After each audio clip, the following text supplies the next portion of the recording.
Hello guys, आपका अपने BSc optometry solution में स्वागत है। दोस्तों, जैसा कि आप ये सिरप देख रहे हैं जो मैनकाइंड कंपनी की है।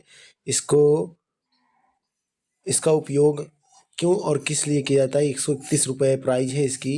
यदि आपको भी ये प्रॉब्लम है तो आप इस सिरप का यूज कर सकते हैं बिना हिचक के। चलिए जानते हैं इस सिरप का उपयोग। इन सर्दियों के मौसम में मैनकाइंड कंपनी की सिरप जो है, इसका उपयोग क्यों और किस लिए किया जाता है। दोस्तों, मेनकोफ के नाम से जाना जाता है, मेनकोफ हेल्थ से नाम से जाना जाता है। इसका उपयोग यदि आपको भी सूखी खांसी है, बलगम है, आपके गले में खराश है, आपको खांसी बार बार आई, आपकी खांसी सही नहीं हो रही, जड़ से खत्म नहीं, तब आप इस सिरप का उपयोग कर सकते हैं। यदि वीडियो अच्छी लगे तो प्लीज़ लाइक, सब्सक्राइब, शेयर ज़रूर करें। थैंक यू, धन्यवाद।